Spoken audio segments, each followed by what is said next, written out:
নাম দিয়ে অনেকগুলা দল হইতে পারে, তবে এক কথায় এক বাক্যে মনে রাখবেন, আল্লাহর ওলিদের মাজার রক্ষার্থে আহলে সুন্নাত ওয়াল জামাতের মানুষগুলা ঈদে মিলাদুন নবী সাল্লাল্লাহু আলাইহি সাল্লামের জুলুস করেছে, এই জুলুসে বাতিলরা হামলা করেছে। আহলে সুন্নাত ওয়াল জামাতের অস্তিত্ব রক্ষার্থে দরবার আলাদা হবে, সুন্নিয়ত এক হবে। আনোয়ারের মানুষ যেভাবে প্রমাণ করেছে, সারা বাংলার মানুষ এভাবে প্রমাণ করতে হবে। কথা বলেন ঠিক কিনা?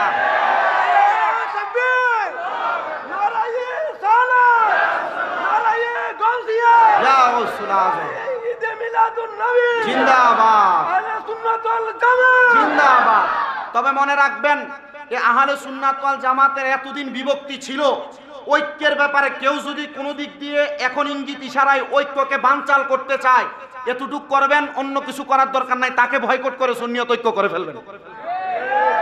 আপনারা বলেন সুন্নিয়তের ঐক্যের দরকার আছে না? এতদিন পর্যন্ত কিছু ইঁদুর এবং ছাইপোকার কারণে সুন্নিয়তের ঐক্য হয় নাই, এখন সুযোগ আসছে। দুই একটা মাজারে হামলা হওয়ার পর সুন্নিয়তের সৈনিকরা এক হয়েছে, তারা চিন্তা করছে সুন্নিয়তকে এক করার দরকার। সুন্নি তরুণ ওলামায়ে কেরাম এক হয়েছে, তারা চিন্তা করেছে সুন্নিয়তের ঐক্য করে সুন্নি জনতা মাঠে নেমে যারা মাজারে হামলা করবে, মিলাদুন নবীর জুলুসে হামলা করবে, যারা আল্লাহর ওলিদেরকে নিয়ে কটাক্ষ করবে, সুন্নি ওলামায়ে কেরামের ব্যাপারে বাজে মন্তব্য করবে, নবীর শান, নবীর আজমত, নবীর ইজ্জতের চাদর ধরে টানাটানি করবে, সুন্নি জনতা দল আলাদা আগে ছিল, এখন এক হয়ে লিয়াজু কমিটির মাধ্যমে সুন্নিয়ত রক্ষার্থে মাঠে নিজের তাজা রক্ত দিতে প্রস্তুত। আসিনা নাই হাত তুলে দেখায় দেয়।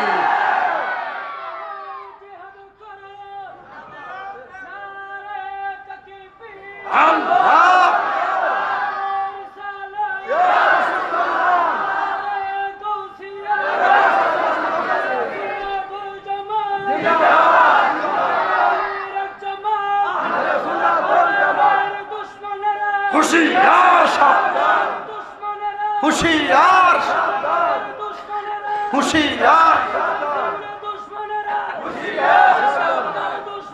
হুশিয়ার, হুশিয়ার, হুশিয়ার।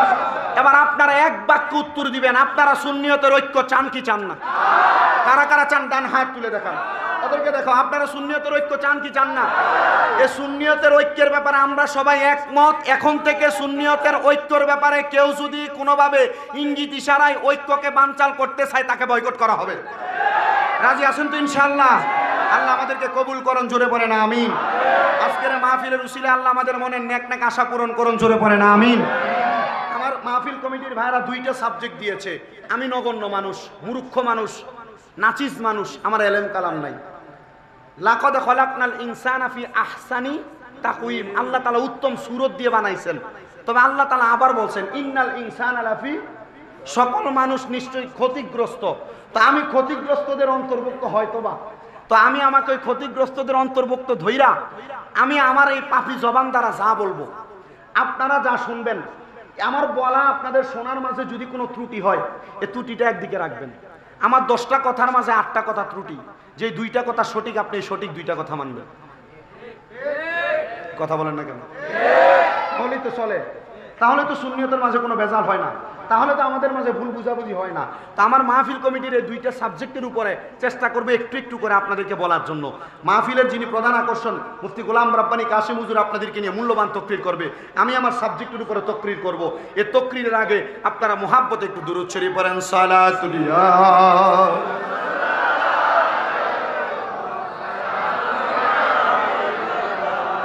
আলাইকুম সালাতুল ইয়া সালাম জামালে আশিকা বাশাদ মুহাম্মদ খেয়ালে বরা বাশাদ আহমদ সালাতুল ইয়া মারহাবা। কি মধুর লাগতেছে, গভীর মনোযোগ দিবেন। আমি আল্লাহ তাআলার কোরআনুল কারীম থেকে একটা আয়াতে কারিমা তেলাওয়াত করেছি রে বাবারাম। আল্লাহ তাআলা কোরআনুল কারীমে বলেন, সবাই আমার সাথে পড়েন, আউযু বিল্লাহি মিনাশ শাইতানির বিবারাকাতি বিসমিল্লাহির রাহমান কুল লা আসআলুকুম আলাইহি আজরান ইল্লাল মাওয়াদ্দাতা ফিল কুরবা। জবান খুলে উচ্চ কণ্ঠে জোরে জোরে বলেন আল্লাহু আকবার।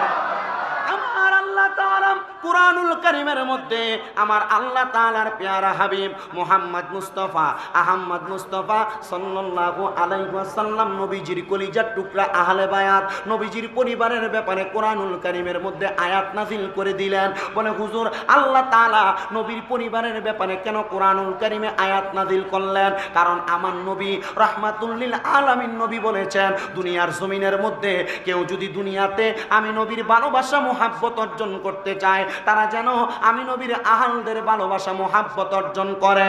এই জন্য আল্লাহ তাআলা কুরআনুল কারীমের মধ্যে বলেছেন, ও বন্ধু আমার, হাবিব আমার, দোস্ত আমার, আপনি আপনার সকল উম্মতদেরকে জানাইয়া দেন আমি আল্লাহ তাআলা তাদেরকে যে সৃষ্টি করলাম, আমি আল্লাহ তাআলা তাদেরকে দেখার জন্য চোখ দিলাম, আমি আল্লাহ শোনার জন্য কান দিলাম, আমি আল্লাহ তাদেরকে খাওয়ার জন্য জবান দিলাম, আমি আল্লাহ তাআলা তাদেরকে কাজ করার জন্য হাতগুলা দিলাম, আমি আল্লাহ তাআলা তাদেরকে হাঁটার জন্য পাগুলা দিলাম, আমি আল্লাহ তাআলা এদেরকে অসংখ্য নিয়ামত রাজি দেওয়ার পরে আমি তাদের কাছে কোনো ভাড়া চাই না, আমি তাদের কাছে কোনো বিনিময় চাই না, আমি আল্লাহ তাদের কাছে কোনো উপঢৌকন চাই না।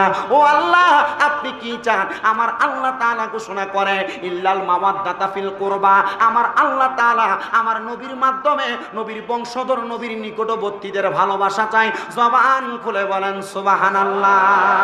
ইয়া রাসূলুল্লাহ, ইয়া হাবিবাল্লাহ, নবী গো আপনার কাছে জানতে চাই, আমার আল্লাহ তাআলা আপনার পেয়ারা হাবিব, আপনি পেয়ারা হাবিব মুহাম্মাদুর রাসূলুল্লাহর বংশধর আহলে বায়াতের ভালোবাসা চাই, কারণটাকে আপনার কাছে জানতে চাই। আমার রাসূল সাল্লাল্লাহু আলাইহি ওয়াসাল্লাম হযরতে আনাস ইবনে মালিক রাদিয়াল্লাহু তাআলা আনহুর হাদিস থেকে প্রমাণ করতেছে, হযরতে যাবিদ ইবনে সামুরা রাদিয়াল্লাহু তাআলা আনহুর হাদিস থেকে প্রমাণ করতেছে। আমার নবী বলে হযরত ইমাম হাসান হুসাইন রাদিয়াল্লাহু তাআলা আনহু, তারা দুইজনের মাধ্যমে আমি নবীর লক্ষ লক্ষ কোটি কোটি গুনাহগার উম্মত নাজাত পাবে। এই জন্য আমার আল্লাহ তাআলা এদের ভালোবাসা চাইছেন, আর আমি নবী এদেরকে বড় বেশি ভালোবাসি, এদেরকে বড় মুহাব্বত করি। ইয়া রাসূলুল্লাহ, ইয়া হাবিবাল্লাহ, কেমন মুহাব্বত করেন? আমার নবী বলে, শুনো রে আমার উম্মতের দলেরা, আমি নবী ঘোষণা করলাম আমি এদেরকে এত মুহাব্বত করি, এত মুহাব্বত করি। একটা মানুষের শরীর থেকে, পেট থেকে যেমন ভাবে পিঠকে কেটে আলাদা করলে মানুষ বাঁচে না, পিঠ থেকে পেটকে আলাদা করলে যেমন মানুষ বাঁচে না, আমি নবীর কাছ থেকে, আমি নবীর থেকে হযরত ইমাম হাসান হুসাইনকে আলাদা করলে আমি নবী তেমন ভাবে বাঁচি না। ইয়া রাসূলুল্লাহ, ইয়া হাবিবাল্লাহ, এতই ভালোবাসেন? আমার নবী বলে, শুধু ভালোবাসা না, এদেরকে যারা ভালোবাসে আমি নবী তাদেরকে ভালোবাসি। আহলে বায়াত মাগো, আহলে বায়াত, তোমার জন্য নাজিলে হলো কোরআনের আয়াত। তুমি আহলে বায়াত মাগো, আহলে বায়াত, তোমার জন্য নাজিলে হলো কোরআনের আয়াত। আরে খাতুন জান্নাত তুমি নবীজির দুলাল, আরে খাতুন জান্নাত তুমি নবীজির দুলাল, মাগো মা ফাতেমা তুমি নবীর জানের জান, মাগো মা ফাতেমা তুমি হযরত ইমাম হাসান, হযরত ইমাম হুসাইন নবীজির জানের জিগারে বলেছেন সেথায়। ওরে হাদিসে মাঝে দেখো তোমরা তিরমিজির বয়ান, হাদিসে মাঝে দেখো তোমরা তিরমিজির বয়ান। মা ফাতেমা ও গো মা, বললেন মা ও গো মা ফাতেমা তুমি নবীর জানের জান, বলেন মা ফাতেমা ও গো মা, মা তুমি নবীর জানের। হযরতে আলী মুর্তুজা উপাধি দিলেন দয়াল নবীজি, বলেন হযরত আলী মুর্তুজা উপাধি দিলেন দয়াল নবী। ইসলামের চতুর্থ খলিফ কোরআনে বয়ান, মা ফাতেমা ও গো মা, হয় নাই সুরে, মা ফাতেমা ও গো মা, নবীর জানের জান বলেন মা ফাতেমা ও গো মা তুমি নবীর। এবার আমার দয়াল নবীজি রাহমাতুল্লিল আলামিন নবী হাদিস বর্ণনা করতেছে। আমার নবী বলে, ও আমি নবীর উম্মতের দলেরা, তাইলে তোমরা যারা তাদেরকে ভালোবাসবা আমি নবী তোমাদেরকে ভালোবাসবো। ইয়া রাসূলুল্লাহ, ও দয়ার নবী মায়ার নবী গো, আমরা তো ভালোবাসি বিদায় সুহাদায়ে কারবালা মাহফিল করি। ইয়া রাসূলুল্লাহ নবী গো, আমরা তো ভালোবাসি বিদায় আহলে বায়াতের স্মরণে মাহফিল করি। আমার নবী বলে, আমার উম্মত যদি তাদের দোয়ার মাঝে আহলে বায়াতের স্মরণ করে, আহলে বায়াতের উসিলা তালাশ করে, আমার আল্লাহ তাআলা তাদের দোয়াটা সাথে সাথে কবুল করে। ওগো মায়ার নবী, আমরা কি তাদেরকে এত ভালোবাসবো? কেন বাসবো? এদের কেন এত পাওয়ার? আমার দয়াল নবীজি এদের পাওয়ার বর্ণনা করতেছে। হযরতে খাতুনে জান্নাত ফাতেমা থেকে হাদিসটা বর্ণিত। উনি বলেন, একদিন আমার নবীজি মসজিদে নববীর মধ্যে বসে আছেন। মসজিদে নববীর মধ্যে একটা জায়গা আছে, যেই জায়গার নাম মা বাইনা বাইতি ওয়া মিম্বারি রাউযাতুম মির রিয়াদিল জান্নাহ। যেই জায়গা নবীর ঘর থেকে, নবীর হুজরা মুবারক থেকে নবীর রওজা মুবারক, এই জায়গাটাকে জান্নাতের টুকরা বলা হয়। আরো জোরে বললেন না সুবহানাল্লাহ। বন্ধুরা রে আমার, ওই জায়গার মধ্যে একটা গাছ আছে, যেই গাছটার নাম হলো উস্তুনে হান্নানা। শুধু উস্তুনে হান্নানা একটা গাছ না, এই জায়গার মধ্যে মোট 3টা গাছ। একটা গাছের নাম হলো উস্তুনে, সুবহানাল্লাহ বলেন না। আরেকটা গাছের নাম হলো উস্তুনে আহাদা বা উহাদা। আরেকটা গাছের নাম হলো উস্তুনে আয়েশা। এই 3টা গাছ মানে রিয়াজুল জান্নায় প্রবেশ করলে নবীর মিম্বর, যেই জায়গায় নবী খুতবা প্রদান করতেন, মিম্বর থেকে রওজা মুবারক পর্যন্ত মোটা মোটা 3টা পিলার। এই 3টা পিলারের মাঝখানে 3টা গাছ ছিল। একটার নাম উস্তুনে আহাদা, একটার নাম উস্তুনে আয়েশা, একটার নাম উস্তুনে হান্নানা। এই 3টা গাছকে আগের যুগের মধ্যে আয়েশা মানে বর্তমান সরকারের আগে যারা শাসন করেছে সৌদি আরবকে, তারা আইসা এগুলারে পিলার বানিয়ে দিছে। আমার দয়াল নবীজি উস্তুনে আহাদার মধ্যে বসা। আমার দয়াল নবী রহমাতুল্লিল আলামিন নবীর কাছে একদল ইহুদির লোকেরা আসছে। এই দলের মধ্যে 40 জন, কত? 40 জন। যেই দলের 40 জনের মধ্যে সর্বমোট তাদের বাড়িতে সদস্য সহ মোট সদস্য 130 জন। তারা আয়েশা বলে, ও আল্লাহর হাবিব সাল্লাল্লাহু আলাইহি ওয়াসাল্লাম নবীজি, আপনি আমাদেরকে বলেন না আপনি কেমনে ইসলাম ধর্ম প্রচার করেন। আমার নবী বললেন, আমি আল্লাহ তাআলার প্রেরিত ওহীর মাধ্যমে ইসলাম প্রচার করি। নবীজি মানলাম, নবীজি বুঝলাম, তাহলে আপনি আমাদেরকে আপনার দলে নিয়ে নেন। আপনি নবীজি আপনার দলে নেওয়ার পরে আপনার ধর্মের অর্ধেক জিনিস আমরা মানবো, আর আমাদের ধর্মের অর্ধেক আপনারা মানবেন। আমার নবী বলেন, না না না, কারণ ইন্না দীনা ইনদাল্লাহিল ইসলাম, নিশ্চয় ইসলামটা আমাদের জন্য পরিপূর্ণ জীবন ব্যবস্থা। আমার নবী সুন্দর করে শিখিয়ে দিলেন, আমার নবী সুন্দর করে বুঝাইয়া দিলেন। কিন্তু ইহুদিরা বলে, না, আপনাদের মাঝে ইসলামের পরিপূর্ণ কোনো কাজ দেখা যায় না। আমার নবী বলে, ওই ইহুদিরা, না রে, আমার মধ্যে ইসলামের কাজ দেখো না কেন? আমার আল্লাহ তো আমি নবীকে ইসলামের কাজ দেখানোর জন্য পাঠাইছে। আরে তাকে দেখো না, আমার সামনে ছোট ছোট 2টা বাচ্চার মাঝে ইসলামের যে আদর্শগুলো আছে, এই আদর্শগুলা তোমরা যদি গ্রহণ করতে পারো, তোমরাও কিন্তু দুনিয়ার জমিনের মধ্যে সবচাইতে ক্ষমতাবান হইবা। তারা বলতেছে, অবশ্যই আমরা ক্ষমতাবান। আমার নবী তাদেরকে চ্যালেঞ্জ ছুড়ে দিলেন, হে ইহুদিরা, না না না, তোমরা ক্ষমতাবান হইতে পারো না। কেন কেন কেন গো? কারণ তোমরা যদি ক্ষমতাবান হও, আল্লাহর ক্ষমতার কাছে তোমরা বৃথা। বলে, হ্যাঁ, তাহলে চলেন না আমরা একটা ইন্তজাম করে ফেলি, একটা জমা করে ফেলি, যেই জায়গার মধ্যে আপনারাও থাকবেন, আমরাও থাকবো, সবাই দোয়া করবে। যেই ব্যক্তির দোয়া আল্লাহ তাআলা সাথে সাথে কবুল করবে, ওই ব্যক্তিরা সফল কাম, ওই ব্যক্তিরা হক পাঠি। আরো জোরে বললেন না সুবহানাল্লাহ। আমার নবী বলে, কি বলে? আমার আল্লাহ তাআলা তো আমি নবীরে দোয়ার ভান্ডার বানাইছে। আমি নবীকে বলতেছে দোয়া করার জন্য, ঠিক আছে, আগামী কালকে আপনারা আপনাদের সন্তানদেরকে নিয়ে আসবেন, আমরা আমাদের সন্তানদেরকে নিয়ে আসব।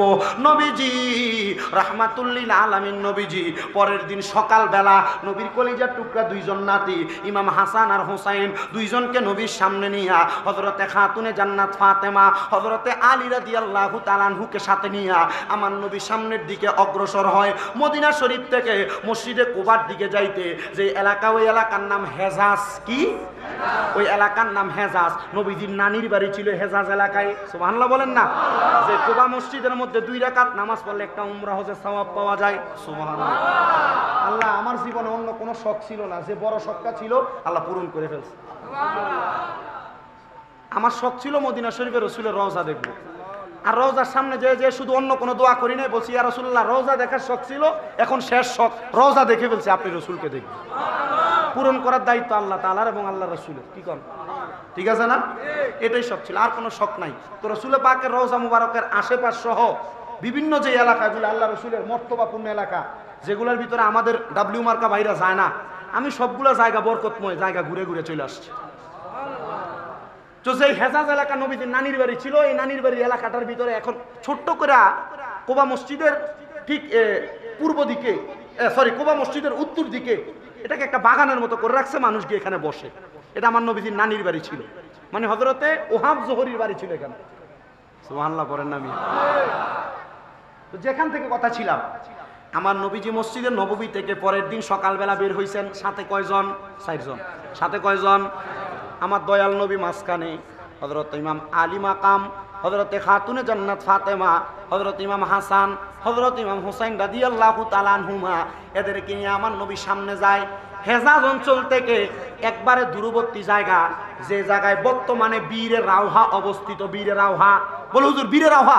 হ্যাঁ, বদরের যুদ্ধ করে আসার সময় আমার নবীজির সাহাবায়ে কেরামরা অসুস্থ হয়ে গেছে।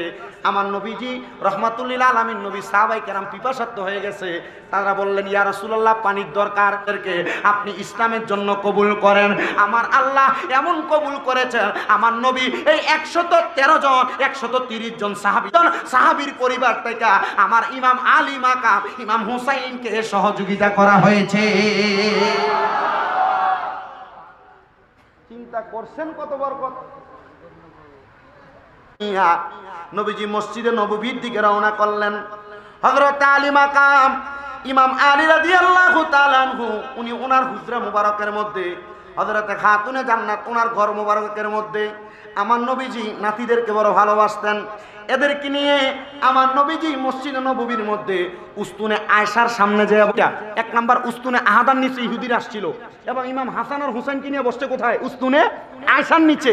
উস্তুনে আয়েশার নিচে আমার নবী যে বসলেন। উস্তুনে আয়েশার নিচে বৈশা আল্লাহর হাবিব হযরত ইমাম হাসান, ইমাম হুসাইনকে আমার নবীর ডান রান মুবারক এবং বাম রান মুবারকের উপরে নিলেন। নেওয়ার সাথে সাথে আমার দয়াল নবী রহমাতুল্লিল আলামিন নবীজি এদেরকে কত সুন্দর করে আদর করতেছেন। এমন টাইমে হযরতে জিবরাইল আমিন আয়েশা ডাক দিয়া বলি, ইয়া রাসূলুল্লাহ, নবী গো, ও দয়ার নবী, মায়ার নবী, রাহমাতুল্লিল আলামিন নবীজি, আমার আল্লাহ তাআলা খবর পাঠাইছে আপনার কুল মুবারকের মধ্যে যেই 2টা ছোট ছোট বাচ্চা দেখা যায়, আরে হাদিস শরীফে এদেরকে নবীর সন্তান বলে সাব্যস্ত করা হয়েছে।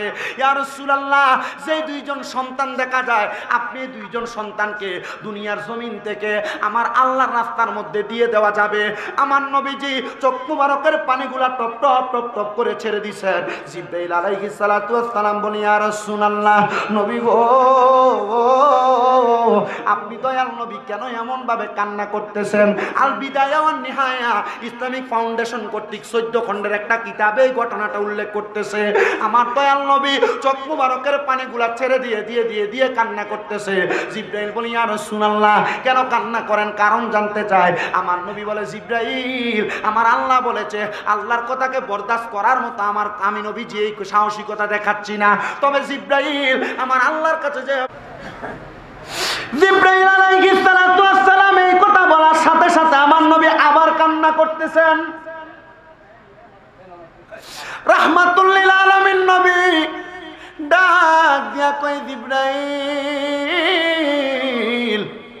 আমার আল্লাহ তাআলা যে আমার 2টা সন্তানকে নিয়ে গেছেন, আমি আমার আল্লাহর কাছে কোনো বিনিময় চাই নাই। আমার আল্লাহর কাছে জিজ্ঞাসা করো রে জিবরাইল, আমার এই দুইটা নাতিকে যে আমার আল্লাহ তাআলা আল্লাহর জন্য নিয়ে যাবেন, আমার আল্লাহ তাআলা আমি নবীকে কি দান করবেন? মুহাম্মদুর রাসূলুল্লাহ বলেছেন ওনার নাতিদের শাহাদাতের বিনিময় আপনি কি দিবেন? আমার আল্লাহ তাআলা জানাতে জিবরাইল আমার হাবিবের কাছে বলে দাও, আমার হাবিব ওনার নাতিদের শাহাদাতের বিনিময় আমি আল্লাহর কাছে যা চাইবে আমি আল্লাহ তা দিব। আমার আল্লাহ তাআলার প্যারা হাবিব মুহাম্মদ মুস্তাফার কাছে জিবরাইল আলাইহিস সালাতু ওয়াস সালাম আয়েশা বলি, ইয়া রাসূলুল্লাহ, ইয়া হাবিবাল্লাহ, ও দয়ার নবী, ও মায়ার নবী, রাহমাতুল লিল আলামিন নবীজি, আল্লাহ বলেছেন আপনি যা চাইবেন তা দিবেন। আমার নবী বলে, জিবরাইল গো, আমার কলিজার টুকরা দুইটা নাতিকে কেমন ভাবে নিয়ে যাওয়া হবে? হযরত ইমাম হাসান রাদিয়াল্লাহু তাআলা আনহুকে দুনিয়ার জমিনের মধ্যে থাকা অবস্থায় একবার না দুইবার না তিনবার না ৬ বার ২০ পান করানো হবে, এমন ভাবে ওনাকে দুনিয়ার থেকে বিদায় করা হবে। হযরত ইমাম হুসাইন রাদিয়াল্লাহু তাআলা আনহুকে কারবালার ময়দানের মধ্যে দুষ্ট ইয়াজিদের দলেরা তরবারি চালায়া শাহাদাত করে দিবে। ইয়া রাসূলুল্লাহ, নবীজি আপনি নবী যদি চান হযরত ইমাম হুসাইনকে যেই জায়গার মধ্যে শাহাদাত করে দেওয়া হবে আমি আপনাকে সেই জায়গার মাটি দেখিয়ে দিতে পারবো। আমার জিবরাইল আমার নবীর কাছে কিছু মাটি প্রদান করলেন। আমার নবীজি সেই মাটিগুলা হাতের মধ্যে নিয়ে বলতেছে এই মাটিটা হইল কারবালার মাটি। এই কারবালার মাটিটা আমার নবী হাতে নিয়ে হযরত ইমাম হুসাইনের ফুফি আম্মার হাতের মধ্যে দিলেন। এরে নবীর কলিজার টুকরা নাতির ফুফি আম্মা, তোমার কাছে আমি দিয়ে দিলাম মাটিগুলা। যেই দিন দেখবা এই মাটির কালারটা লাল হয়ে গেছে মনে করবা সেই দিন আমার হুসাইন কারবালার মধ্যে শহীদ হয়ে গেছে। আমার দয়াল নবীজি চোখ মুবারকের পানিগুলা ছেড়ে ছেড়ে কাঁদতেছে। এমন টাইমে মসজিদে নববীর মধ্যে উস্তুনে আয়েশার সামনে দিয়ে আমার দয়াল নবীজির কন্যা হযরতে খাতুনে জান্নাত ফাতেমা হেঁটে হেঁটে যাইতেছে আর দেখতেছে আমার নবীজি হযরত ইমাম হাসানের ঠোঁট মুবারকের মধ্যে চুমা দিতেছে, ইমাম হুসাইনের গলা মুবারকের মধ্যে চুমা দিতেছে। হযরতে খাতুনে জান্নাত ফাতেমা আমার নবীজির সামনে দৌড়ে আইসা ডাক দিয়া বলতেছে, আব্বায়ো, ইয়া রাসূলুল্লাহ, ইয়া হাবিবাল্লাহ, নবী গো, ও দয়াল নবী, আপনি যেই কোনো কাজ করেন প্রত্যেকটা কাজের আদেশ করনেওয়ালা হইল ইয়া রাসূলুল্লাহ। হযরত ইমাম হাসান রাদিয়াল্লাহু তাআলা আনহুরে আপনি কি লেগে ঠোঁটের মধ্যে চুমা দিলেন? কি কারণে ঠোঁটের মধ্যে চুমা দিলেন? আমার দয়াল নবী চোখ মুবারকের পানি ছেড়ে দিয়ে আরো কান্না করেন। আনাস ইবনে মালিক রাদিয়াল্লাহু তাআলা আনহু বলেন, আমি তখন থেকে আমার নবীজির 10 বছর টানা খেদমত করেছি। 10 বছর খেদমত করেছি। উনি বলেন একটা ছোট বাচ্চা দুধ না পাইলে যেমন ভাবে কান্না করে আমি দেখছি আমার রাসূলের চাইতে বেশি চোখের পানি ফালায়া কান্না করে। খাতুনে জান্নাত ফাতেমা বলে, আব্বা, আপনার চোখ মুবারকে পানি দেখা যায়, কান্না কেন? আমার দয়াল নবী বলে, ফাতেমা, আমার হাসান, যে হাসান রাদিয়াল্লাহু তাআলা আনহুর মাথার তালু মুবারক থেকে নাভি মুবারক পর্যন্ত দেখতে অবিকল আমার নবীজির মতো। দয়াল নবী বলে, হে ফাতেমা, মাথায় টুপি, মুখের মধ্যে দাড়ি, শরীরে পাঞ্জাবি, এই দুষ্টু ইয়াজিদের দলেরা আমার হাসানের মুখের মধ্যে তারা বিষ পান করাইব। কিতাব প্রমাণ করে আমার দয়াল নবীজির নাতি হযরত ইমাম হাসান রাদিয়াল্লাহু আনহুকে ওই দুষ্টু ইয়াজিদের দলেরা একবার না দুইবার না 6 বার বিষ পান করাইছে। কিন্তু ইমাম হাসানের এই বিষক্রিয়া ওনাকে মারতে পারে নাই, শহীদ করতে পারে নাই। জিজ্ঞাসা করা হয়, ইমাম হাসান এতবার বিষ পান করায় আপনি কেন শাহাদাতের পেয়ালা পান করেন না? উনি বলেন, আমার এই ঠোঁটের মধ্যে রাহমাতুল লিল আলামিন নবীর ঠোঁট মুবারক লাগছে। আল্লাহর কসম, যেই নবীর থুতু মুবারক কোনো পানিতে পড়লে পানি লবণাক্ত থেকে মিষ্টিতে রূপান্তরিত হয়, ওই ঠোঁট মুবারক আমি হাসানের ঠোঁট মুবারকে লাগছে। আল্লাহর কসম, বিষ আমার মুখে গেলে মধু হয়ে যায়।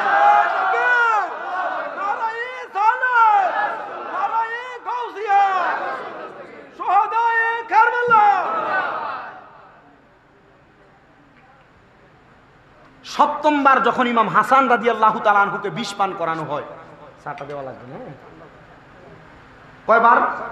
সপ্তমবার, 7 বার।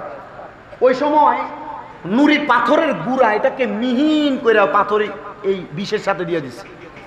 এই বিষক্রিয়া ইমাম হাসান রাদিয়াল্লাহু তাআলা আনহুকে মারতে পারে না, কিন্তু এই যে পাথরের গুড়া ইমাম হাসান রাদিয়াল্লাহু তাআলা আনহু পেট মুবারকের মধ্যে যাওয়ার কারণে ওনার পেটের ভিতরের অবস্থা একবারে বেশি খারাপ করে ফেলছে। তো দুনিয়ার কোনো সন্তানকে কেউ মারলে যদি ব্যথা পায়, সে চিৎকার দেয়, মা, সে চিৎকার দেয়, আল্লাহ গো, দেয় না? আর ইমাম হাসান রাদিয়াল্লাহু তাআলা আনহু একটা চিৎকার দিছে, না না।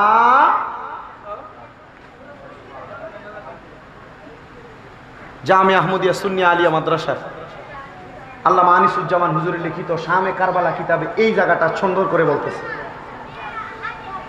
যখন হযরত ইমাম হাসান রাদিয়াল্লাহু তাআলা আনহু নানা বলে চিৎকার দিয়ে পড়ে গেছেন, অল্প কিছু দূরে হযরতে মালিক ইবনে মারওয়ানকে নিয়ে ইমাম হুসাইন রাদিয়াল্লাহু তাআলা আনহু ঘোরাফেরা করতেছিলেন। হযরত ইমাম হুসাইন রাদিয়াল্লাহু তাআলা আনহু মালিক ইবনে মারওয়ানকে বলে, মালিক ইবনে মারওয়ান, কে জানি নানা বলে চিৎকার দিছে। মালিক ইবনে মারওয়ান বলে, কে দিবে? আর কেউ একজন হয়তো দিছে। ইমাম হোসেন বলে, জি না। দুনিয়াতে সন্তান মায়ের পাগল, বাবার পাগল, আত্মীয় স্বজনের পাগল, 2 জন নাতি আছে নানার পাগল। আর এই নানা কোনো সাধারণ নানা না, এই নানা রাহমাতুল লিল আলামিন। জোরে বলবেন না? ওজন আশেক বলে, রহমতে আলমে নবী নূরে মে বলেন, রহমতে আমি সাহাবীরা গাম মুবারক সাহাবীরা। বাবা শুনো জানো মানো কেমন আমার নবীজি, যাহার পাগল চন্দ্র সূর্য তারা জি বলেন, যাহার পাগল জিও ভাই আরো শুনবানি সুন্দর কাহিনী, আরো সুন্দর জান্নাতের রোমে রোমে লেখা নাম বলেন রহমতে নবী সাহাবীরা। বাবা উস্তুনে হান্নানা একটা খেজুর গাছের নাম, যাকে ধরে খুতবা দিতেন রাসূল আকরামে বলেন, যাকে ধরে খুতবা রামে বলেন, যাকে ধরে খুতবা দিতেন রাসূল রামে। গাছটা নবীর বীর কাঁদিতে রহে, গাছটা নবীর বীর কাঁদিতে রহে। হতবাগ হইলেন যত সাহাবায়ে কেরাম বলেন, রহমতে আর নবী নূরে সামে বলেন, রহমতে নূরে মুজাসসাম। সাহাবীরা আতর বানাই গাম মুবারক সাহাবীরা। বাবা ওলিউল্লাহর নবীর কাছে এই আরাধনা, দেখিব নবী নূরের ছবি যতই কল্পনা বলেন, দেখিব নবী নূরের ছবি নাই। আমার বিদায় বেলাতে নবী আসবে দেখিতে, আমরা রে বিদায় বেলা নবী, নবীকে বিদায় বেলায় চান না? আরে সুন্নি আশেকদের এতটুকু তো আশা মরণের সময় নবী দিদার পাবে, কথা বলেন ঠিক কিনা? পর্দার আড়ালে মা বোনরা নবী নবী বইলা যখন কান্না করে, যখন বালিশে মাথাটা লাগে নবী নবী বলে কান্না করেন, সুন্নিরা নবী নবী করে এই জন্য, কারণ মরার আগে একবার নবীকে দেখতে চাই। কারণ যেই নবীকে দেখলে জাহান্নাম হারাম, ওই নবীকে দেখতে চাই কি চাই না? বলেন আমার বিদায় বেলা নবী আসবে। কার বিদায় বেলায়? কার বিদায় বেলায়? আমার। বলেন কার? কার? হাত তুলে দেখান কার? বলেন আমার বিদায় বেলাতে নবী আসবে দেখিতে, আমার বিদায় বেলা জুড়ে নবী আসবে দেখিতে, আমি পাগলা কি আমি করে জানাবো সালাম। বলেন আমরা সবাই কি আমি করে জানাবো সালাম। বলেন রহমতে আলম নবী নূরে সালাম। বলেন রহমতে সাম সাহাবীরা আতর বানাই কাম। বলেন সাহাবীরা বন্ধুরা রে আমার, ও আনোয়ারার হাজিগাঁও জিউরি এলাকার বাবারা, কুলাল পাড়ার বাবারা, মনোযোগ দিবেন, মনোযোগ দিবেন। হযরত ইমাম হুসাইন রাদিয়াল্লাহু তাআলা আনহু একটা দৌড় মাইরা ইমাম হাসানের সামনে আইসা ডাক দিয়া কয়, বড় ভাই ইয়া আকি। হযরত ইমাম হাসান রাদিয়াল্লাহু তাআলা আনহু কি সমস্যা? হযরত ইমাম হাসান বলে, ভাইজান আমার তো পূর্বে 6 বার তারা বিষ পান করাইছে, আমারও ওই বিষ মারতে পারে নাই। ওয়াল্লাহি বিল্লাহি তাআলা এই মুহূর্তে তারা শুধু আমারে বিষ পান করায় নাই, বিষের সাথে তারা আমারে আরো জঘন্য কিছু পান করাইয়া দিছে। ওইটার বিষক্রিয়া আমার কলিজাকে ছারখার করে দিতেছে। হযরত ইমাম হুসাইন হঠাৎ করে দাঁড়িয়ে গেলেন। উনার এই মাজা মুবারকের মধ্যে সবসময় হযরত আলী রাদিয়াল্লাহু তাআলা আনহু তরবারি থাকতো, শরীরের মধ্যে হযরতে আমির হামদার বর্ম মুবারক থাকতো, আর আমার নবীজির পাগড়ি মুবারক ওনার মাথার মধ্যে থাকতো। হযরত ইমামে হুসাইনে পাক ডাক দিয়া কয়, ভাইজান এই মুহূর্তে আমার তার নামটা বলেন, আমি তার গর্দান আলাদা করে দিব। হযরতে ইমাম হাসান রাদিয়াল্লাহু তাআলা আনহু তেলাওয়াত করে, ইন্নাল্লাহা মা'আস সাবিরিন। আওয়াজটা মজা হয় নাই? আবার ইন্নাল্লাহা মা'আস সাবিরিন।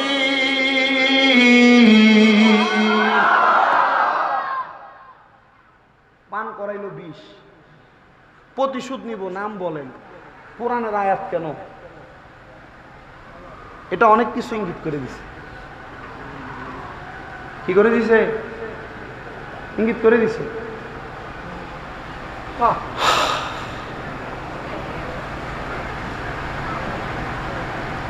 হযরত ইমাম হাসান রাদিয়াল্লাহু তাআলা এই আয়াত বলে বলছেন, সবর নিশ্চয়ই ধৈর্যশীলদের সাথে আল্লাহ আছেন। কেন বলছে? আপনি যদি এখন তরবারি দিয়ে এদেরকে মেরে ফেলেন, আখিরি জামানায় আমার নানার উম্মতরা যে আসবে, এদের ঈমান পরীক্ষা করার জন্য তো কিছু মুনাফিক বেঈমানের দরকার আছে। এদেরকে এখন মাইরেন না, নানার উম্মতের ঈমান পরীক্ষা হবে এদেরকে দিয়ে। তো কিভাবে পরীক্ষা হচ্ছে? সোহাদায়ে কারবালার মাস আসলেই এজিদের প্রশংসা শুরু করে। এজিদের নামের শেষে রহমতুল্লাহ আলাইহি বলে, সোহাদায়ে কারবালার মাস আসলেই এদের গায়ে আগুন লাগে, লাগে না? মিলাদুন নবীর মাস আসলে মিলাদুন নবীর জুলুসে এরা হামলা করছে, কসবা করে নাই? ফেনীতে করে নাই? কারণ কি? কারণ হচ্ছে ওই যে ইমাম হাসান রাদিয়াল্লাহু তাআলা আনহু এদের উত্তরসূরির পরিচয় দেখাইছে। এদেরকে চিনবেন কিভাবে? ওই নবীর প্রেমের কাজ যারা করে তাদেরকে যখন হামলা আর মামলা করে তখন বুঝবেন এরাই তারা। কথা কারা? এরাই কারা? স্বাভাবিক। আমি বিপক্ষে বলা দরকার নাই, সিস্টেমে বলছি আপনাকে, আপনি বুঝে নেন। কারণ আমি বিপক্ষে বলি না, আমি দলাদলি করি না। আমার কাছে স্যাক্রিফাইস আছে। আমার কাছে কি আছে? স্যাক্রিফাইস। আমি মাঝে মাঝে অনেক ওয়াহাবিদের সাথে বসে চা খাই। চিন্তা করেন হুজুর, ওয়াহাবিদের সাথে চা খান, কারণটা কি? আমি অনেক কওমি বলেন, জামাতি বলেন, এদের সাথে আমার দেখা হয়। আমার এলাকাতে এরা আছে, আশেপাশে এরা আছে অনেকে। তো থাকলে কোনো লাভ নাই, থাকলে এরা জানে আমি গরম। আমি যে পাগল এরা জানে। আমি দুনিয়ার পাগল না, আমি আল্লাহ আল্লাহ রসুলের পাগল। উল্টা পাল্লা করবো আমার ঘাড় বাঁকা। আমি আজকে আমার এলাকাতে একটা ঘাড় বাঁকা করে এসেছি। আমার এলাকাতে চাইছিল এমন একটা মজমা জমাইতে, আমি দেই নাই, আমি বলছি না হবে না। এরা বাইতুল মোকাররম মসজিদে ফিডাফিডি করছে, এরা নবীর মিলাদুন নবী জুলুসে হামলা করছে, এরা শাহপুরানের মাজারে হামলা করতে গেছে, এরা বিভিন্ন মাজার জ্বালায় দিছে। এদের কোনো লোক আইসা আমার গ্রামে মাহফিল করবে হইতে পারে না। আমার এলাকার সর্দার, এলাকার মাথাওয়ালা কয়েকটা মাথা তুলছে, বলছি এরা 2 দিন পরে আপনার এলাকায় এসে রাজত্ব করবে, 2 দিন পর আপনাকে কথা বলতে দিবে না, তখন আপনি কি করবেন? তখন আপনার বাপের ক্ষমতা থাকবে না এদেরকে লড়ানোর জন্য, আপনার বাপের ক্ষমতা থাকবে না এদের উপরে কথা বলতে, আপনি পারবেন কিছু করতে? চুপ হয়ে গেছে, বন্ধ বন্ধ, দেই নাই, মাইক তোলায় ফেলেছে। বুঝছেন বিষয়? আমার বিষয় যেটা মূল, আমার বিষয় হচ্ছে কারোর সাথে আমার দ্বন্দ্ব না, যে যেভাবে চলতে সেভাবে চলতে দেন। সুন্নিরা সুন্নিদের মতো ইসলাম প্রচার করবে, কৌমিরা কৌমিদের মতো করবে, জামাতিরা জামাতিদের মতো করবে, যারটা যার কাছে ভাল লাগবে সে সেখানে যাবে।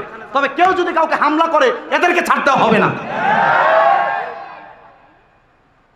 কি ঠিক না?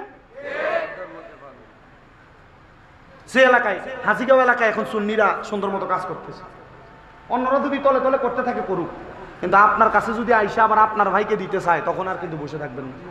বিষয়টা এমন না? ক্লিয়ার? আল্লাহ বোঝার তৌফিক দান করুক। আমাকে কারবালার বিষয় দিচ্ছে, আমি কারবালায় কেন ঢুকছি একটু কষ্ট করে বসতে হবে, তাবরুক আছে না? আছে, মাশাআল্লাহ, আল্লাহ কবুল করুক। সবাই পড়েন আমিন। সবাই একটু দুরূদ শরীফ পড়েন, সালাত দুনিয়া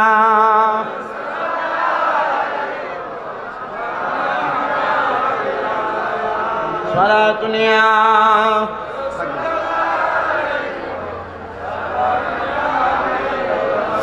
বন্ধুরা রে আমার,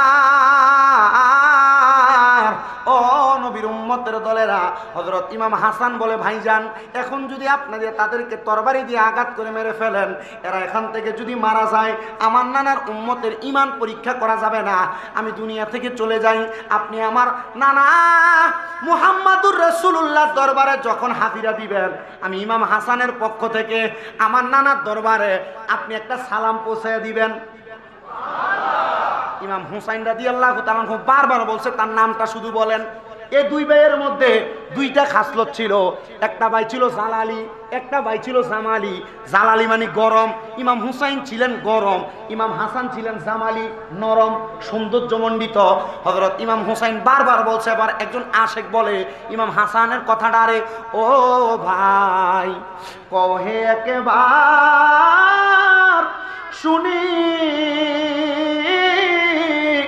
ওরে কে তোমারে খাওয়াইলো জহর, নবীজির পরানি রে, ভাইরে আমার সোনার চন্দ্রমণি।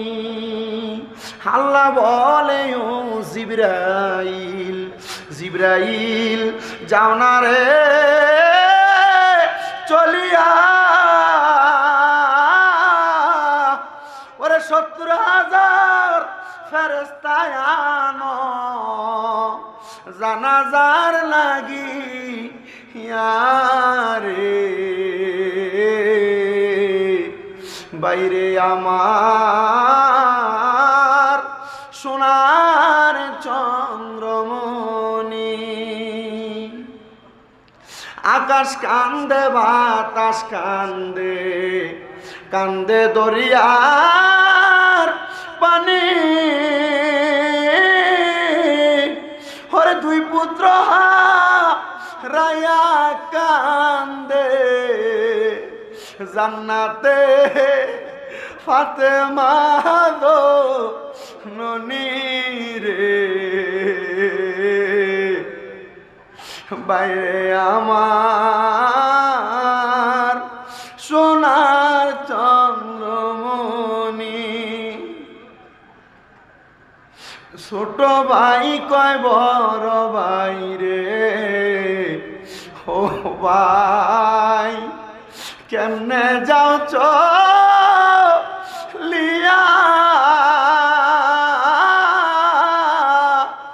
ওরে আজকে থেকে গেলাম রে আমি বাইহারা হইয়া রে, বাইরে আমার সোনার চন্দ্রমণি।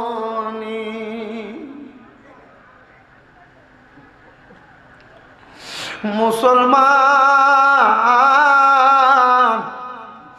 ও হাদিগাঁওয়ের কুলাল পাড়ার যুবক মুরব্বীরা, আমাদেরকে তাজা ইসলামটা দেওয়ার জন্য নবীর পরিবার কত কষ্ট করছে।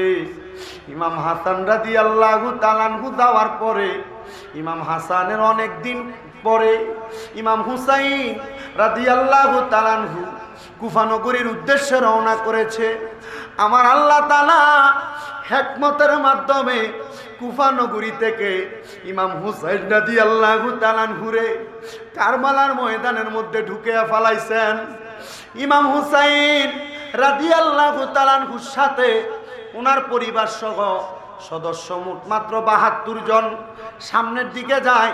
একসাথে সবাইকে বসায়া হযরত ইমাম হুসাইন রাদিয়াল্লাহু তাআলা আনহু হাতের মধ্যে তরবারিটা নিয়া, সঙ্গে ওনার কলিজার টুকরা সন্তান হযরতে জয়নাল আবিদিনকে সাথে নিয়া উনি গেলেন একটা খেজুর গাছের সামনে।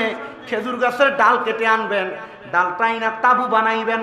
খেজুর গাছের ডালের মধ্যে যখন তরবারি দিয়ে আঘাত করছে, খেজুর গাছের ডাল থেকে সাদা রঙের একটু পানির মতো কষ বের হয়, কিন্তু ওই দিন কোনো কষ বের হয় নাই। ইমাম জয়নুল আবেদিন নিজে বর্ণনা করে, আমি দেখেছি এই গাছ থেকে যেই পানিগুলা বের হয়ে যেগুলার রং হলো লাল, আমি কোনো কথা বললাম না। ডালগুলা নিয়ে আমরা আবার আমাদের পরিবারের কাছে চলে আসলাম। মাটির মধ্যে আঘাত করলাম, আমরা দেখলাম মাটির মধ্য থেকে কেমন জানি লাল লাল রক্ত বের হইতেছে। আমি আমার আব্বাজান হযরত ইমাম হুসাইন রাদিয়াল্লাহু তাআলা আনহুর কাছে জিজ্ঞাসা করলাম, বাবা জান, ও বাবা জান, এই জায়গার মধ্যে কেন লাল লাল রক্ত দেখা যায়? হযরত ইমাম হুসাইন মুস্কি মুস্কি হাসেন, কিন্তু চোখ মুবারক দ্বারা টপ টপ করে পানি পড়তেছে। ওগো ইমাম হুসাইন, কেন এমন ভাবে কান্না করেন? উনি বলেন, এমনি এমনি কান্না করি না, এই রক্তগুলা প্রমাণ করে দিতেছে আমরা কুফায় যাওয়ার কথা। আমরা কুফায় যাই নাই, কুফায় যাই নাই রে, আমরা কারবালার মধ্যে চলে আসছি।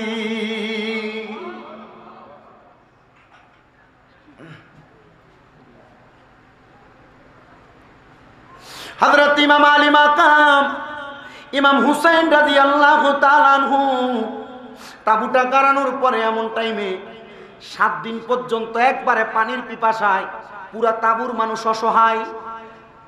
পুরাত নদীর পারে যে পানির জন্য একবার, দুইবার, তিনবার আবদার জানাইছে, না সবাই পানি পান করবে, নবীর বংশ পানি পান করতে পারবেন। নাউজুবিল্লাহ নাই।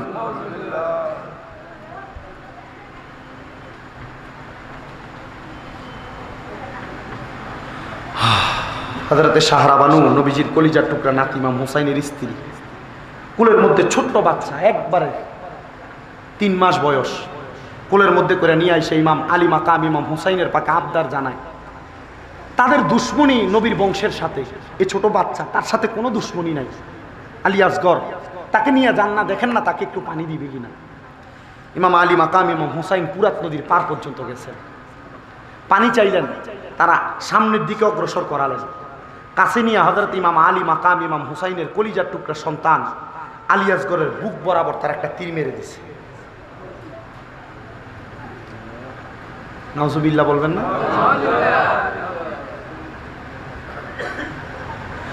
হযরত ইমাম হুসাইন রাদিয়াল্লাহু তাআলা আনহু আলী আসগরের দেহ মুবারকটা কোলের মধ্যে কইরা নিয়া তাবুর সামনে যে ডাক দেয়, হে আমার আদরের স্ত্রী সাহারা বানু, তোমার সন্তানকে আমি পানি পান করে আসছি, পানি পান করে নিয়ে আসছি। হযরতে সাহারা বানু বলে, আমার সন্তানকে পানি পান করাইছেন আলহামদুলিল্লাহ, কিন্তু হযরত ইমাম হুসাইন বলে, দুনিয়ার পানি তোমার সন্তানকে পান করাই নাই, তোমার সন্তানকে আমি জান্নাতের পানি পান করার জন্য দুলহান সাজাইয়া নিয়ে আসছি। সাহারা বানু বলে, পানির জন্য হযরতে আলী আকবরের বুকের মধ্যে যখন তারা তীর মারল, আহলে বায়াতের সদস্যদের মধ্যে ৭২ জনের মধ্যে একজন ছিল জিনার নাম ছিল হযরতে আব্বাস আলমদার। উনি বলে ছোট বাচ্চাটাকে তারা যখন তীরের আঘাত দিয়া মেরে ফেললো, শাহাদাত করে ফেললো, আমি আর বসে থাকতে পারলাম না, আমি দৌড়ে গেলাম ঘোড়ার পিঠে চইরা পুরাত নদীর পারে। কিরে দুষ্ট ইহুদিদের দলেরা, কেমনে নবীর বংশের কলিজার মধ্যে তোমরা আঘাত করলা, কেমনে তোমরা আঘাত করলা? আমি তাদেরকে বলার পরে তারা আমার একবারও বাধা দেয় নাই। আমি আমার একটা মশকের মধ্যে পুরাত নদী থেকে পানি পুরাইয়া আমি আমার মুখের দিকে যখন পানিটা ঢালবো, এখনো ঢালি নাই। আমার চিন্তা হইল আমি যে নবীর বংশরে পানি না পান করাইয়া এই পানি আমি আগে পান করতেছি, যদি আমাকে রাহমাতুল্লিল আলামিন নবীজি প্রশ্ন করে তুমি আমার পরিবারকে পানি না পান করে আগে কেন পানি পান করলা, আমি রহমতের নবীর কাছে কোনো জবাব দিতে পারবো না। এই জন্য আমি তাড়াতাড়ি করে এই পানির পাত্রটা আমার ডান হাতের মধ্যে নিয়া আমি ঘোড়াটা দৌড়াইতে লাগলাম। যখন আমি পানি না পান কইরা সামনের দিকে যাইতেছি, এমন টাইম এজিদের দলেরা আমাকে চারদিক দিয়ে ঘিরান দিয়ে ফেলছে, আমাকে আটক করে ফেলছে। এরা আমাকে আঘাত করে আমার ডান কাঁধের মধ্যে তারা তরবারি দিয়ে আঘাত করছে। আমি তাকে দেখলাম চোখের সামনে আমার ডান হাতটা আমার এই বডি থেকে আলাদা হয়ে পড়ে গেছে। আমি আমার বাম হাত দিয়ে এই পানির মশকটাকে ধরলাম, আমি দেখলাম আমার বাম কাঁধের মধ্যে আবার তরবারি দিয়ে আঘাত করা হচ্ছে। আমি এই পানির মশকটা আমার মুখের মধ্যে নিলাম, এবার আমার বাম হাতটাও আলাদা হয়ে গেল। আমি হযরতে আব্বাস আলমদার পানির মশকটা নিয়ে সামনের দিকে অগ্রসর হব। মালিক ইবনে মারওয়ান বলে আব্বাস আলমদারের দেরি হয়ে দেখা আমি সামনের দিকে অগ্রসর হইলাম। আমি দেখলাম আব্বাস আলমদারের গলার মধ্যে তারা তরবারি দিয়ে আঘাত করেছে, গর্দানটা আলাদা হয়ে গেছে, হাতগুলা নাই, গলাগুলা নাই। আব্বাস আলমদার দুনিয়া থেকে জান্নাতের পেয়ালা পান করছে। হযরতে মালিক ইবনে মারওয়ান বলে আমি গেলাম হযরত ইমাম হুসাইনের দরজার সামনে। আমি দেখলাম হযরত ইমাম হুসাইনের দরজার সামনে হযরতে আলী আকবর, বয়স মাত্র 14 থেকে 16 বছর বয়স, গোড়ার পিঠে উইঠা দুলহানের মতো সাইজা যুদ্ধ করার জন্য আগমন করছে। হযরতে আলী আকবর সামনের দিকে আগমন করার সাথে সাথে আমি দেখলাম হযরত ইমাম হুসাইন তার দিকে সালাম জানাইতেছে। আলী আকবর যুদ্ধের ময়দানে গিয়া ওনার তরবারি দ্বারা আল্লাহু আকবর বলে বলে ওই এজিদের দিকে তারা কত সুন্দর করে যুদ্ধ করতেছে। আল্লাহর কসম, হযরতে আলী আকবরের তরবারি থেকে একটা মানুষও বাঁচতে পারে নাই। আলী আকবর আল্লাহু আকবর বলে বলে তরবারির আঘাত দিয়ে ওই দুষ্ট ইয়াজিদের দলদেরকে দুনিয়া থেকে বিদায় করে দিতেছে। হযরতে আলী আকবর যখন এমন ভাবে যুদ্ধ করতে করতে করতে করতে ক্লান্ত পরিশ্রান্ত হয়ে গেলেন, ঘোড়াটা দৌড়াইয়া হযরতে আলী আকবর সামনের দিকে ইমাম হুসাইনে পাকের তাবুর সামনে এসে ডাক দিয়ে বলেন, বাবা আমাকে সামান্য পানি দ্বারা সহযোগিতা করেন, নচেত কিছুক্ষণের মধ্যে আমি ইন্তেকাল করব।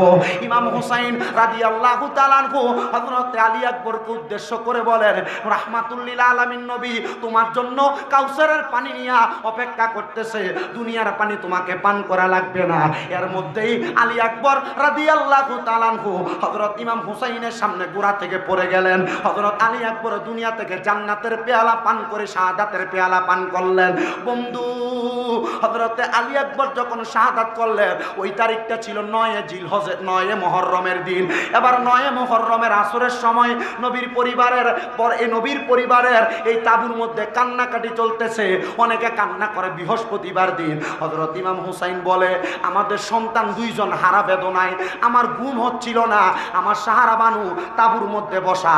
আমি ইমাম হুসাইন রাদিয়াল্লাহু তাআলা আনহু সাহারা বানুর ডান উরুর মধ্যে আমার মাথাটা রাইখা আমি একটু চোখটা বন্ধ করলাম, কোরআন তেলাওয়াত করতেছি। আমি চোখটা বন্ধ করার পর আমার নিদ্রা লাইগা গেল।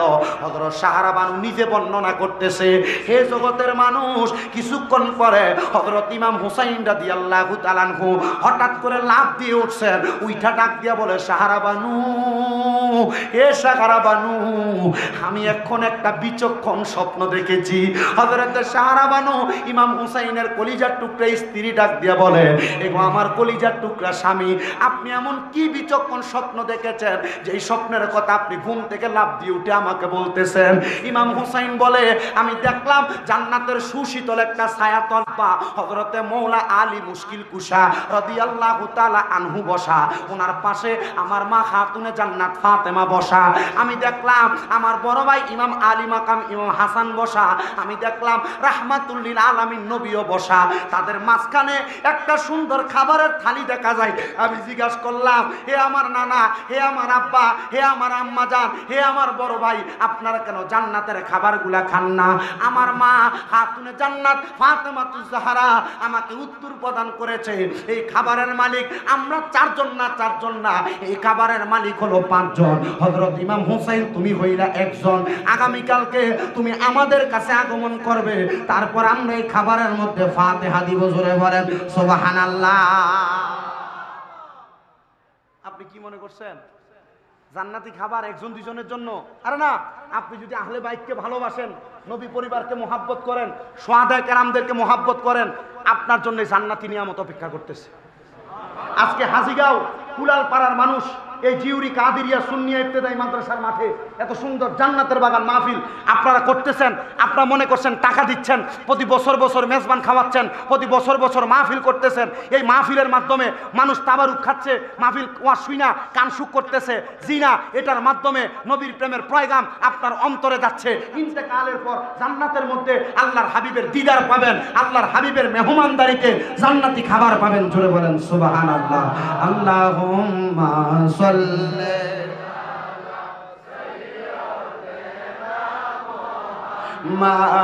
মাদনাবি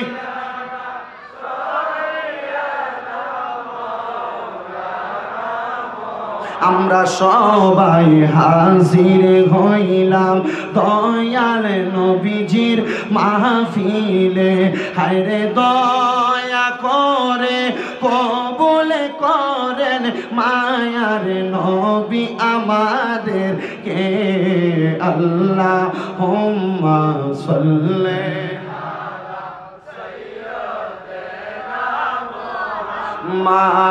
মাদনাবি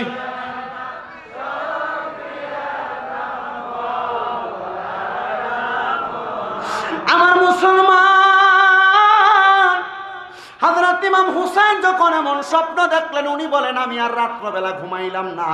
এবার আমার কলিজার টুকরা স্ত্রী সাহারা বানু আমার রান মোবারকের উপরে মাথা রাইখা ঘুমাইলেন।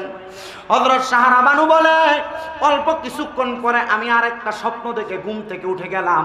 আমি ঘুম থেকে ওঠার পরে আমি লক্ষ্য করে দেখতে পাইলাম আমার স্বামী হেলান দিয়ে বসে বসে কান্না করে। আমি আমার স্বামী হযরত ইমাম হুসাইন রাদিয়াল্লাহু তাআলা আনহুকে বললাম, ওগো আমার স্বামী, আমিও তো অল্প কিছুক্ষণ আগে আরেকটা স্বপ্ন দেখেছি। যেই স্বপ্নের মধ্যে আমি দেখলাম কারবালার ময়দানের মধ্যে সাদা রঙের একটা কাপড় পরে একজন মহিলা আগমন করেছে। ওনার চুলগুলো এলোমেলো, উনি কারবালার ময়দানে পাথরগুলা কুড়াইয়া কুড়াইয়া উনি দূরে সরাইয়া রাখতেছে। আমি জিজ্ঞাসা করলাম, কে গো মা, কে, আপনার পরিচয় কি?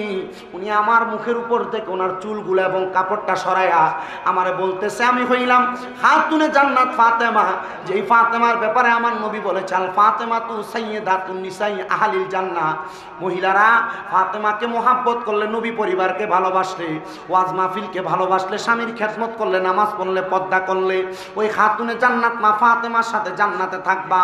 হযরতে ফাতেমা বলে, আমি আমার হযরতে সাহারা বানু বলে আমি খাতুনে জান্নাত পরিচয় পাইয়া আমি জিজ্ঞাসা করলাম, আপনি কেন কারবালার ময়দানটাকে পরিষ্কার করতেছেন?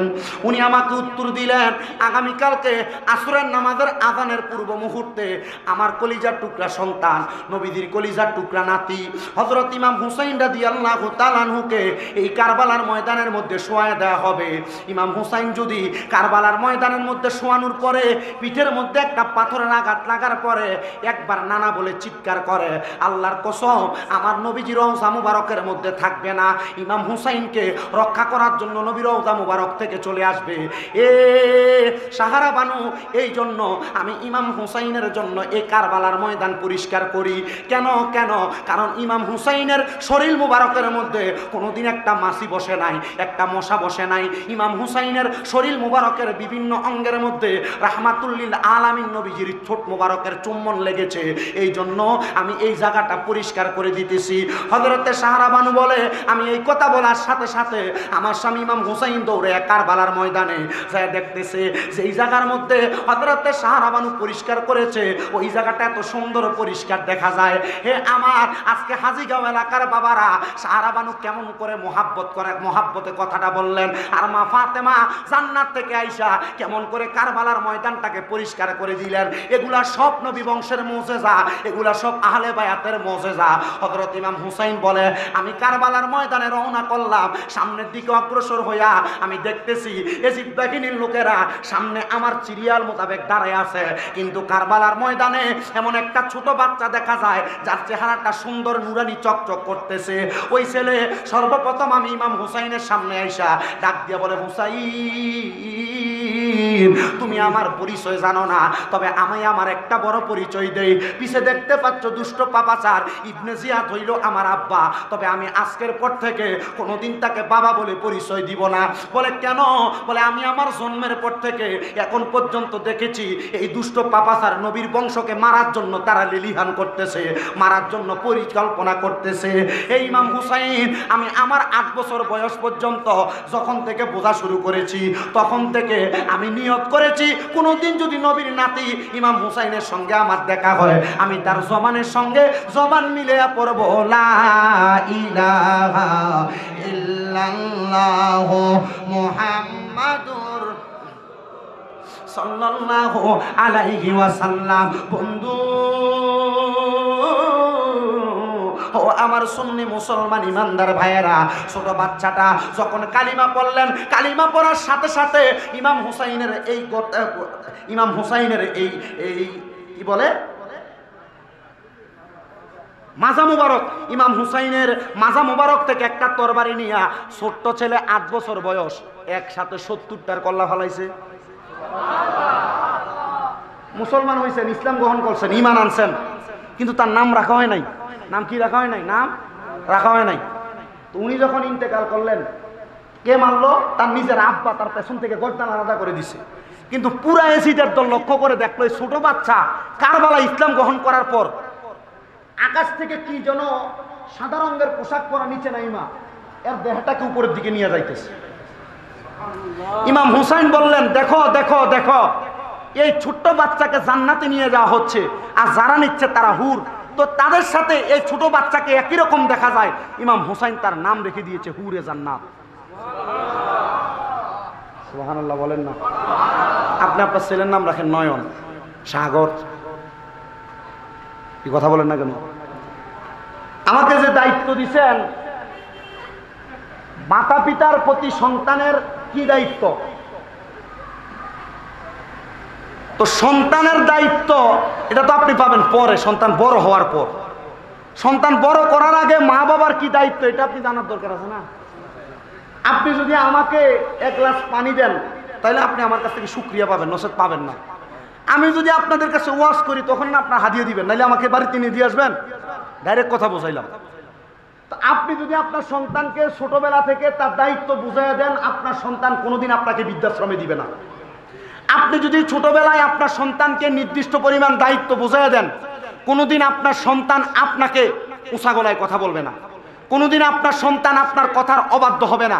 যদি অবাধ্য হয়, যদি আপনাকে আলাদা করে, যদি আপনাকে বৃদ্ধাশ্রমে দেন, তাহলে মনে করবেন আপনি আপনার সন্তানকে লালন পালন করায় কোনো ত্রুটি ছিল। ঠিক আছে না? তুজুর দায়িত্ব কি? পিতামাতার প্রতি সন্তানের দায়িত্বর আগে সন্তানের প্রতি পিতামাতার দায়িত্ব কি শোনেন। 2টা বিষয় বলে দেই। আল্লাহর নবীজি বলেছেন, একজন মা বাবা সন্তান জন্ম দেওয়ার পর ওই মা বাবা সন্তানের উপর 5টা দায়িত্ব। বলেন কয়টা দায়িত্ব? আবু দাউদ শরীফের আরেক হাদিসে বলছে আরো একটা দায়িত্ব। তিরমিজি শরীফের এক হাদিসে বলছে আরো একটা দায়িত্ব। দায়িত্ব পেলাম 7টা। বলেন কয়টা? কষ্ট হইতেছে আপনাদের? কষ্ট হইতেছে? ওয়াজ কি বুঝতেছেন? এর আগে যতক্ষণ ওয়াজ করছে এগুলা কারবালার ঘটনা, ওয়াকিয়া। যদি বলে কিচ্ছা কাহিনী ওয়াজ করছে, আপনি বলবেন হ্যাঁ কিচ্ছা কাহিনী বলছে। এই কিচ্ছা কাহিনী থেকে আহলে বায়তের মহব্বত শিখা যায়। কথা কি বুঝতে পারতেছেন? আমি কিচ্ছা কাহিনী ওয়াজ করছি, আমি কিচ্ছা কাহিনীর বক্তা। আল্লাহ কোরআনে কিচ্ছা বলে নাই? মুসা নবীর ঘটনা বলে নাই? সূরা বাকারার ভিতরে গরুর ঘটনা বলে নাই? আল্লাহ তো কোরআনে ঘটনা বলছে, কিচ্ছা বলছে না?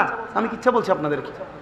আপনার কাছে ভালো লাগছে, আপনি শুনছেন, তবে এতটুক বলে দিয়ে যাই। তো যেই কথা, একটা সন্তানের মা বাবার উপর 1 নম্বর হাদিসে কয়টা দায়িত্ব বলেন? কয়টা? 5টা। কয়টা? আরেকটা হাদিসে কয়টা? মোট হইলো কয়টা? 6টা। আরেকটা হাদিসে কয়টা? এবার হলো কয়টা? 7টা। 1 নাম্বার দায়িত্ব, আল্লাহর নবী বলেন, কোন মা বাবা যদি সন্তান জন্মগ্রহণ করায়, সর্বপ্রথম তার কানের মধ্যে আযান দেওয়া, এটা মা বাবার দায়িত্ব। কি দেওয়া? আযান দেওয়া। দ্বিতীয়ত, কোন মা বাবা সন্তান জন্ম দেওয়ার পর ওই মা বাবার দায়িত্ব হলো 7 দিনের মাথায় তার একটা সুন্দর নাম নির্ধারণ করা। কি করা? না, এখানে সুন্দর আছে, তার একটা সুন্দর নাম রাখা। কেন? আল্লাহর হাবিব বলছে, এই সুন্দর নামের কারণে সে জান্নাতি, সুন্দর নামের কারণে সে জাহান্নামী। নাম আপনি মনে করছেন নয়ন, কি সুন্দর চোখের নয়ন, হ্যাঁ জান্নাতি, সাফার দাঁত ফেলা দিব কবরে। আল্লাহ নবীর সুন্নতের দাবিদার হন নাই। আমি সুন্নি দাবি করি আমার ভূতের নাম নয়না সাগর, মানে নয়না সাগরের বাপ থাকলে রাগ করার দরকার নাই, নাম পেয়ে ফাল্টানো যায়, জানা নাম পরিবর্তন করা যায়, সুন্দর নাম রাখবেন। 3 নাম্বার, ওই সন্তানের মা বাবার তৃতীয় দায়িত্ব 7 দিনের মাথায় তার চুল কামাইয়া দেওয়া। কি করা? চুল ফালাই দেওয়া। এটা কার দায়িত্ব? মা বাবার দায়িত্ব। 4 নাম্বার, ওই মা বাবার দায়িত্ব সন্তান যখন প্রাপ্ত বয়স্ক হয় তাকে নামাজের তাগিদ দেওয়া। কিসের তাগিদ দেওয়া? 10 বছর বয়স থেকে। 5 নাম্বার, একটা সন্তানের উপর মা বাবার দায়িত্ব হলো সন্তান যখন দুনিয়ার জমিনের ভিতরে বুঝদারা হয়, ওই সন্তানকে কোরআন শিক্ষা দেওয়া। কি দেওয়া? আপনি সন্তানকে কোরআন শিক্ষা দেন না, সকালবেলা কিন্ডারগার্টেনে পাঠান। কিন্ডারগার্টেনওয়ালাদেরকে বলবেন সকালের শিফটটা 8টা বা 9টা থেকে শুরু করেন। সন্তান আগে যেভাবে মুক্তবে যাইতো, এখন থেকে মুক্তবে আর ফুরকানিয়া যাবে, কোরআন শিখবে, তারপর কিন্ডারগার্টেনে যাবে। ঠিক আছে না? কিন্ডারগার্টেনে পড়ান, অসুবিধা নাই। আপনার ছেলে ডাক্তার হওয়ার দরকার, ইঞ্জিনিয়ার হওয়ার দরকার, স্কুলে মাদ্রাসা স্কুলে পড়ান, কলেজে পড়ান, ভার্সিটিতে পড়ান। আমাদের বাংলাদেশের বিভিন্ন শ্রেণীর পেশাদার লোক দরকার আছে না? দরকার আছে, তবে আগে কোরআন শিখান। কেন? আবু দাউদ শরীফের হাদিস, নবীজি বলতেছে, কোন সন্তানকে যদি তার মা বাবা কোরআন না শিখায়, তাহলে ফুলসেরাতের পারে এসে ওই সন্তানকে জিজ্ঞাসা করবে কোরআন তেলাওয়াত করার জন্য। সন্তান বলবে আমার মা বাপ শিখায় নাই, তখন তার বাপকে আইনা দিবে, ফুলসেরাতের এই পার ওই পার লম্বা করে শোয়াই দিবে, ওই সন্তান তার বাবার বুকে ফাড়া দিয়া ফুলসেরাত পার হবে। বলো হুজুর আমার বাবা মা আমাকে কোরআন শিখায় নাই, তাহলে আমার বাবা আমার দোষ, আমার বাবা ফুলসেরাতের পারে শুইব। জি না, কোন প্রাপ্তবয়স্ক সন্তান যদি বোঝে যে কোরআন শিখা দরকার, শিখে নাই, বাবার বুকে যখন পাড়া দিবে, বাপ পুত দুইটা একসাথে জাহান্নামে যাবে। তাহলে কোরআন শিখবেন কি শিখবেন না, দায়িত্ব আপনার। মাহে রমজান মাসে মসজিদ একটা চালু করে দেন না, মসজিদের ভিতর বয়স্ক কোরআন শিক্ষা। বলে হুজুর এখন কি আর শিক্ষা সম্ভব? শিখতে পারেন নাই, শিখতে শিখতে মারা গেছেন। হাদিস শরীফ বলে শিখতে শিখতে মারা গেলে শহীদের মর্যাদা। আর কি বুঝাবো আপনাদেরকে? আপনারা কি এর থেকে বেশি ওয়াজ নিতে চান? আজকে এতক্ষণ পর্যন্ত যতগুলো ওয়াজের ছোট ছোট ওয়াকে বলছি, এগুলোর উপর আমল করলে আপনার যদি এই 10তম মাহফিল না, এক একজন আল্লাহর ওলি থাকতো, হাজিগাঁও এলাকার ভিতরে ফিটার বা ঠট থাকতো না। ঠিক আছে না? হাজিগাঁও এলাকায় বদ লোক থাকতো না, খারাপ লোক থাকতো না, যদি আপনারা এগুলোর উপর আমল করতেন। কথা বলেন না কেন? এই 10 বছরে কি 30 জন আলেম আসে না এলাকায়? বেশি আসছে। এগুলাতে আপনারা কথা বলেন, এগুলোর কারণে আপনারা আমল করেন, জিন্দিগিতে বাস্তবায়ন করেন, তখন হবে। তাহলে গেল দায়িত্ব কয়টা? 5টা। হুজুর এরপর দায়িত্ব কি? এরপর দায়িত্ব হলো একটা মা বাবা সন্তানকে তার উৎকৃষ্ট পরিমাণ আদব শিক্ষা দেওয়া। কি দেওয়া? আদব শিক্ষা দেওয়া। 7 নাম্বার, ওই মা বাবা সন্তানকে উৎকৃষ্ট পরিমাণ ভরণ পোষণ, খাবার পোশাক দেওয়া। তবে তার ইনকামের ভিতর আপনি সুদ খাই আপনার সন্তানকে হারাম টাকা দিয়ে আপনি জামা কাপড় পরাইবেন, এই সন্তানের কাছে একটা আমলের জন্য যাবেন, সন্তান আমল দিয়ে সহযোগিতা করবেন। আল্লাহ বুঝার তৌফিক দান করুক। আমিন পড়েন না, আসতে বলছেন আমিন, আরো জোরে পড়েন আমিন। তাহলে মা বাবার দায়িত্ব আছে না? যেই কথা বলতেছিলাম আপনাদেরকে, সন্তানের একটা ভালো নাম নির্ধারণ করা।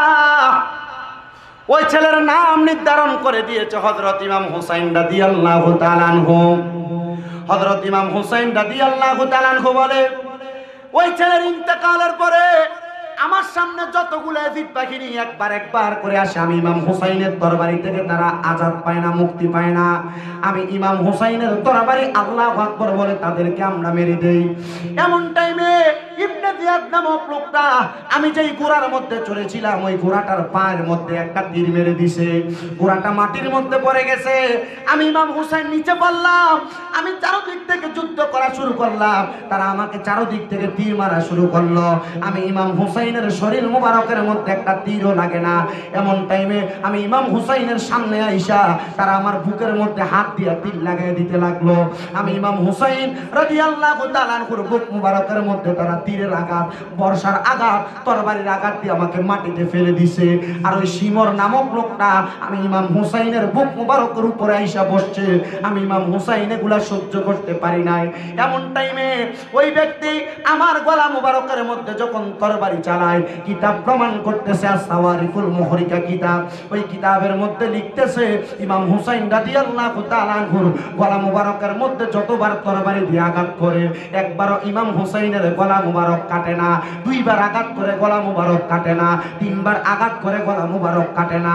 উনি বলতেছে যেই গলার মধ্যে রাহমাতুল লিল আলামিন নবীজি দিনে রাইতে চুমু খাইতেন, এই গলা কোনোদিন তরবারি দিয়ে কাটতে পারবা না।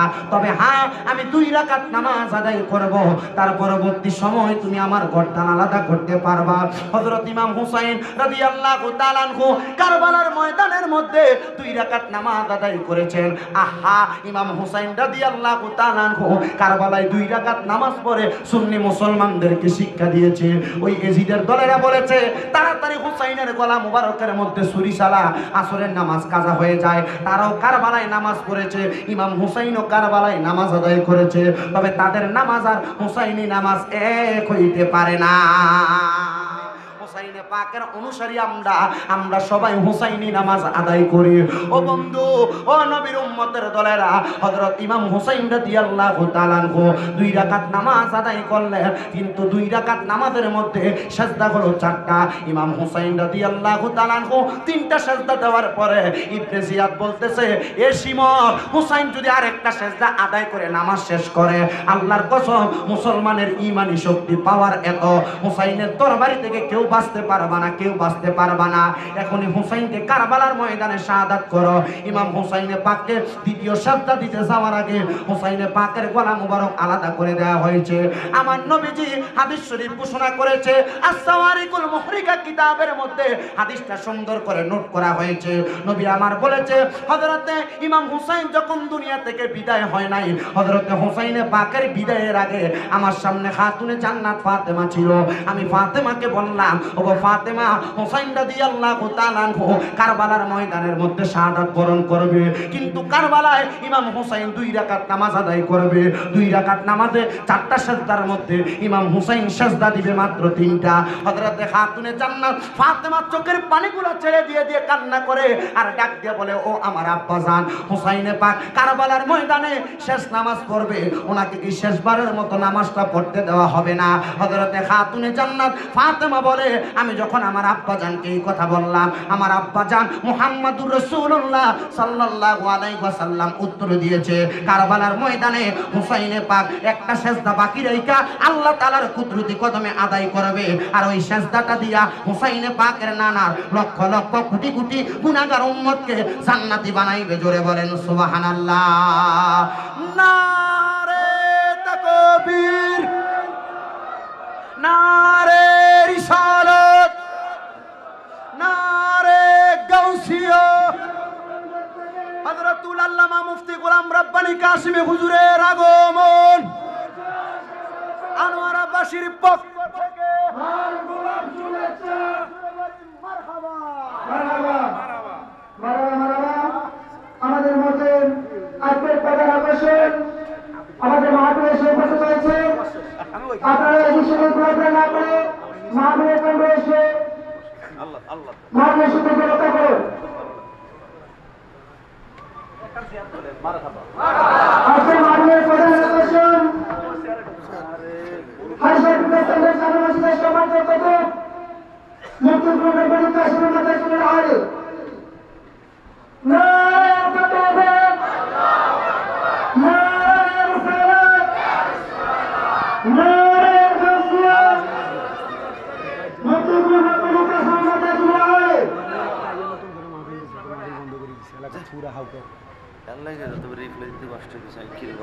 পুরা পুরা একেবারে বেশি হবে। সবাই করি মারহাবা।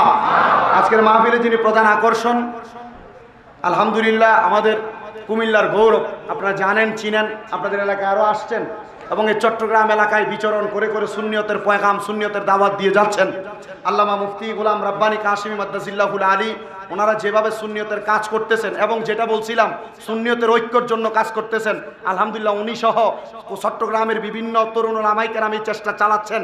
আল্লাহর কসম, এই সুন্নিয়তের ঐক্য হইয়া সুন্নিয়ত একসাথে মাঠে নামলে ইনশাল্লাহ কোনো বাতিলের কোনো শক্তি থাকবে না, সুন্নিয়তের একটা সৈনিককে ঠেকাই দেবে। কথা বলেন ঠিক কিনা? তবে আমি খবর পাইছি, আজকে একটা নিউজ পেলাম যে সুন্নিয়তের ঐক্যের ব্যাপারে 2-1 জন প্লেসপাসরা আছে যারা ঐক্য করার চেষ্টা করতেছে না, কারণ যদি ঐক্য করে এদের খানা বন্ধ হয়ে যাবে। কথা কি বুঝতে পারছেন? এদের পদ হালকা হয়ে যাবে। তো এই খবর পাওয়ার পর আমি এতটুকু বুঝছি, আর যে আমার খবর দিচ্ছে আমি তারা বললাম যে এই পদ নিয়ে আর এই ঐক্য চাচ্ছে না, তারা আপনারা আলাদা করে দেন না, তারা এখান থেকে আপনারা বয়কট করেন, কইরা সুন্নিয়ত ঐক্য করে ফেলেন না। বলতেছে ভাই ভালো কথা কইছেন। আমি কিছু সুন্নিয়ত ঐক্য করেন, সাধারণ মানুষকে তাড়াতাড়ি বাঁচান। কি কথা বলেন না? আমরা বাঁচতে চাই না? ইনশাআল্লাহ আল্লাহ তাআলা আমাদেরকে সেই সুন্নিয়ত ঐক্য এটা প্রমাণ এটা দিয়ে দিয়েছেন আপনারা। আনোয়ারাবাসী লিয়াসু কমিটির মাধ্যমে তারা বিশাল জুলুস করছেন, আলহামদুলিল্লাহ।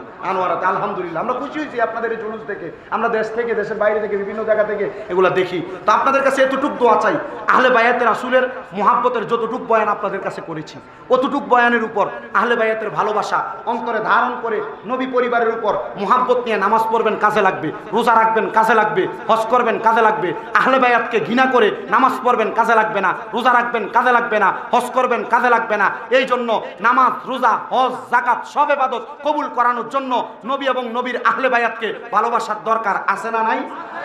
আরেকটা বিষয় বাকি, ওই বিষয় ইনশাআল্লাহ আগামীতে চেষ্টা করব আপনাদেরকে বুঝাই দেওয়ার জন্য, কারণ 2টা বিষয় এক মাহফিলে বয়ান করে শেষ করা যায় না। যতটুকু করেছি অতটুকুর উপর সন্তুষ্ট থাকবেন, যতটুকু বাকি আছে তার জন্য ছেলে হিসেবে সমাসুন্দর দৃষ্টিতে দেখবেন। হুজুরের কাছে বিদায় আরজ করছি, আপনাদের কাছে দোয়া চাচ্ছি। আসসালামু আলাইকুম ওয়া রাহমাতুল্লাহি ওয়া বারাকাতুহু ওয়া মাগফিরাতুহু।